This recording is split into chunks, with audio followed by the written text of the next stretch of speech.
They came out of halftime. Liberty started pressing the Fever. Stephanie White made no adjustments, and it was on from there. It was on from there. Oh, but Rhodes, the fouls and the fouls. I will say this again. If we have not come to grips with the fact that this league is not going to call fouls in favor of the Fever, if the Fever as an organization hadn't figured that out, and understand, you're going to have to overcome that. The central tension within the Indiana Fever's offensive system has become increasingly difficult to ignore. The team's most productive stretches consistently occur when Clark abandons the structured offense and operates on instinct, running pick and rolls, attacking in isolation, or pushing in transition. Outside of those moments, when Clark functions as a piece within the designed system rather than as its engine, the offense produces little of value.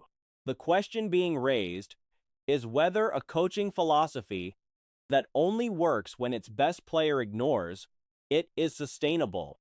Kelsey Mitchell's role is a significant part of that dysfunction. In 2024, Mitchell adjusted her tendencies to operate within a system built around Clark. That version of Mitchell, disciplined, off-ball aware, functioning as a complementary piece, has disappeared. That you can't use that as a crutch. You know, we found out you're not going to get the calls in this league as an organization. It's not going to happen. And they're going to give the calls to the Aces, to the Liberty. Why? Because they got rings. That's what happens. When you win world championships, you get the calls. Hell, we see that in the NFL. The Mitchell playing now resembles the pre-Clark version of herself. Isolation heavy, reluctant to move without the ball, and resistant to deferring within a shared structure. The result is two offensive philosophies operating simultaneously on the same roster without OUTCOACHED resolution. The plus-minus data from the Liberty game illustrated the problem concretely.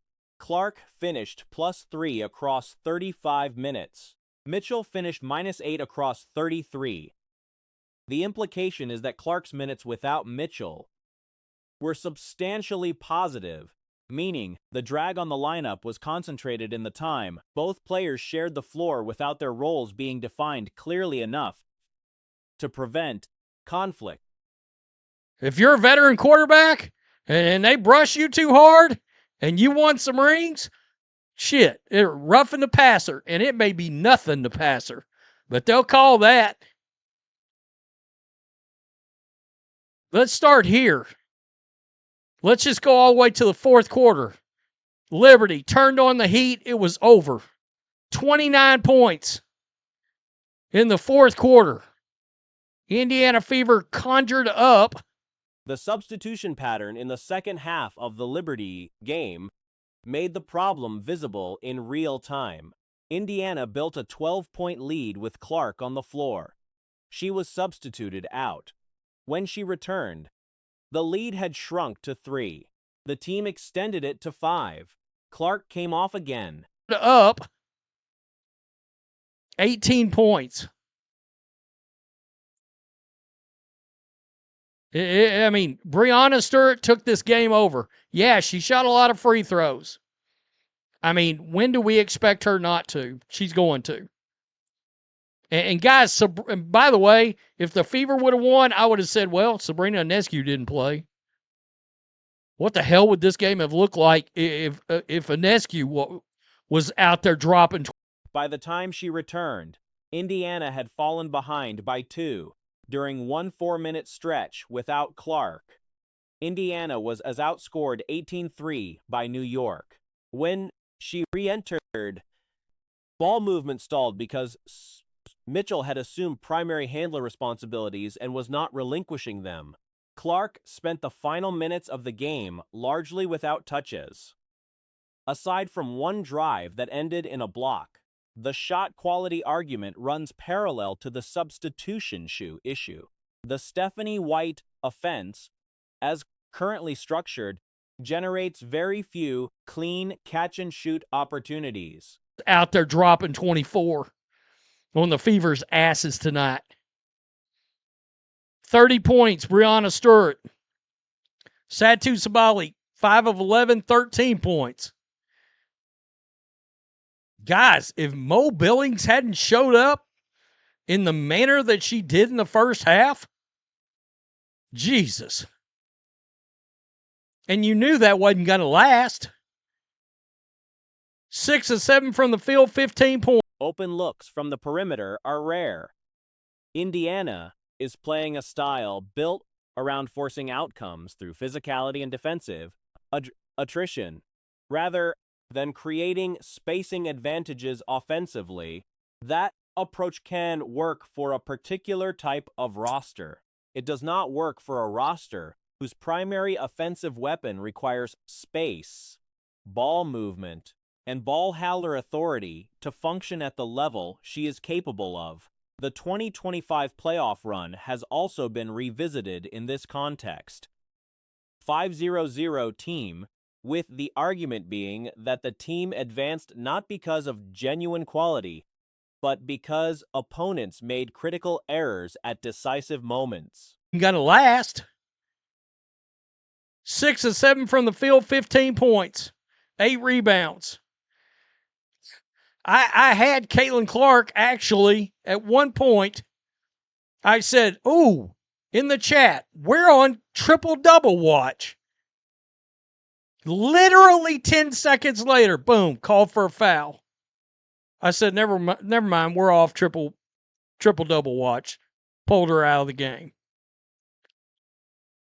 Kelsey Mitchell is where all the Steph White system in this reading is effective at grinding games down to a level where chaos becomes a factor, but it does not produce the kind of structured offensive excellence that makes a team a genuine championship contender when the field is healthy and performing.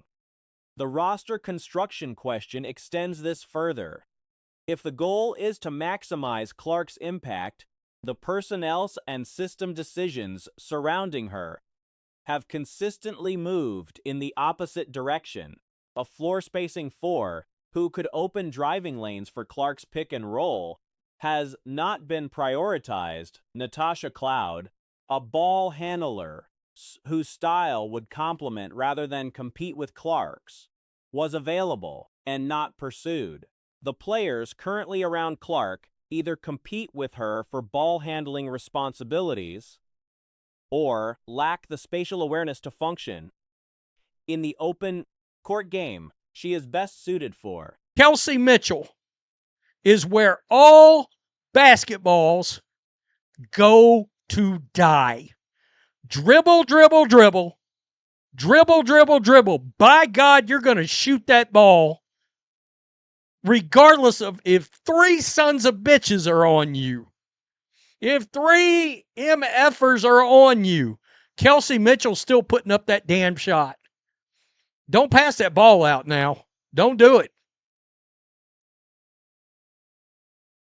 The practical result is that Clark's effectiveness has become conditional on her willingness to override the system rather than operate within it. When she accepts her designed role, the offense stagnates and she functions as a decoy. When she operates on instinct, the team looks like a different unit entirely. A structure that requires its best player to circumvent it in order to work is not a structure built to last into a deep playoff run. The New York Liberty handed the Indiana Fever a decisive loss, and the final score would have been significantly worse had New York shot anywhere near a reasonable clip from three-point range. Liberty finished 2 of 17 or 18 from beyond the arc. I was just like, unbelievable. She took, I don't know how many shots she had no business taking. $1.4 million. That's That's what your dollar bills are getting you. Aaliyah Boston. What was it, 6.4 million over the life of her deal? 6 of 15. If even a fraction of those attempts had fallen, the margin could have reached 25 points or more. The turning point came at halftime. New York began pressing the Fever in the second half, and Stephanie White made no visible tactical adjustments in response. From that moment, the game was effectively over. The Liberty outscored Indiana 29-18 in the fourth quarter, with Brianna in control and finishing with 30 points. Stewart drew free throws throughout the contest, which was expected, given her style of play and her history against this team. Y'all see what I'm saying? It's bigger. This whole thing is bigger than the Fever organization. It's an entire league that's freaking doing this to Caitlin, bro. And it's sad and very, very unfortunate, bro. It's sad as a Caitlin Clark fan and watching her from back in the days when she played at Iowa to seeing this is beyond me. Beyond me, bro. Like, I'm damn near lost for words. Satu Sabally added 13 points on 5 of 11 shooting, the only Indiana player who performed at a high level for a sustained stretch was Monique Billings, who went 6 of 7 from the field in the first half, 15 points and 8 rebounds. That production was always unlikely to hold over a full game, and it did not. Caitlin Clark finished with 10 points, 7 rebounds, and 9 assists on 4 of 14 shooting, 2 of 6 from 3. She briefly appeared to be on pace for a triple-double before picking up a foul that pulled her out of the game. Clark was also removed from the game at around the 4-minute mark of the fourth quarter, a decision that drew immediate scrutiny given the circumstances. Time I was watching this game, Kelsey Mitchell got the ball. She's shooting the ball, bro. She's shooting. Kelsey Mitchell is not passing the ball to a soul, bro. I am convinced, bro. I am convinced. Oh. Look at this. So we all know, right, that the media tried to make a big... A fan in attendance reported that Clark had gone an extended stretch without touching the ball before the substitution. The pattern of limiting her involvement in the final minutes has become a recurring topic. Kelsey Mitchell continued to be a problem in terms of shot selection and ball movement. Multiple possessions ended with Mitchell dribbling for extended periods before forcing up contested attempts. Regardless of how much defensive attention was directed at her, the decision not to kick the ball out to open teammates on those possessions directly killed multiple Fever offensive sequences. Aaliyah Boston shot 6 of 15 for 13 points. That the media tried to make a big thing about Caitlin Clark arguing with her coach. Watch this clip of Breanna Stewart. Watch this. The point guard right now for New York trying to fire up the rest of this team. And Stewie has a high IQ, so she's probably telling coaches and teams what she... Now, it looked like they are applauding this. They are applauding Stewie going off on her coach. Look. Right now for New York trying to fire up the rest of this team. And Stewie has a high IQ. Reports of a leg injury affecting her availability and production, which the organization had previously pushed back on, appeared to be validated. During the game, when she did appear to be dealing with physical limitations, the officiating complaints that followed the game are not without basis, but they do not explain the loss. The Fever received unfavorable calls, but the same was true during the second half of the 2024 season under the previous coaching staff. At that time, the team played through it and still found ways to compete and win. The current coaching approach has not demonstrated the same ability to operate around officiating that leans against the Fever. Championship-level franchises, like the Liberty and the Aces, historically receive more favorable whistle treatment, and competing against that reality requires the kind of offensive freedom and pace that has been absent from Indiana's recent games. Going off on her coach. Look. Right now for New York trying to fire up the rest of this team. And Stewie has a high IQ, so she's probably telling. This is how Caitlin Clark got to be. This is exactly how Caitlin Clark got to be. Why Caitlin Clark can't be like that? This is what star players do. Watch it again. Watch it again. Tell me I'm tripping. We're not getting this from Caitlin. We're not seeing Caitlin snapping on Stephanie White. Give me the damn ball. The offense the Fever currently run is slow, physical, and grinding. It is a style built around defensive resistance and making games ugly rather than running and creating at pace. That approach might produce wins against weaker opponents, but the new fan base that arrived with Clark's emergence did not come to watch that kind of basketball. And the results bear that out. Indiana sits at 5-5 through the first quarter of the season. The Liberty, even without Sabrina Ionescu, was a comfortable winner. Had Iasconches played, the deficit likely would have been considerably larger. Stephanie White, give me the damn ball. This is the energy we need.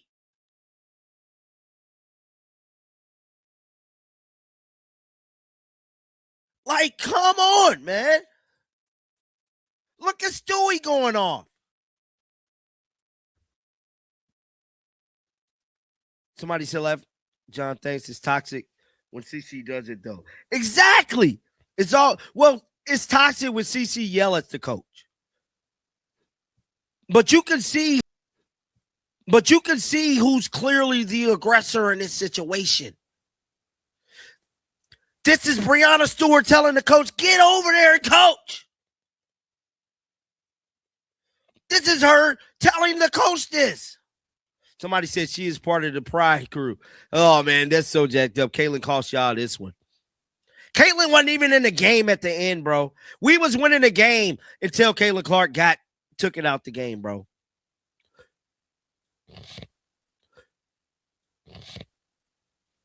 I am convinced. Look, another play. Hold on. I'm trying to get some more footage here, guys. Smash that like button, man. Smash that like button. We cooking tonight.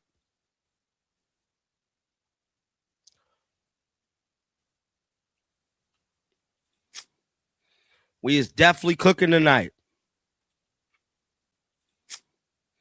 We is definitely cooking tonight.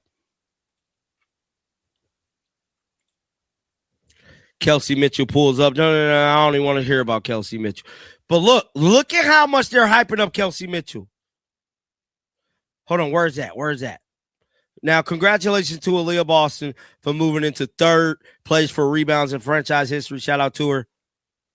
But let's talk about this Kelsey Mitchell, because I seen hella clips of Kelsey Mitchell. Where'd it go, bro?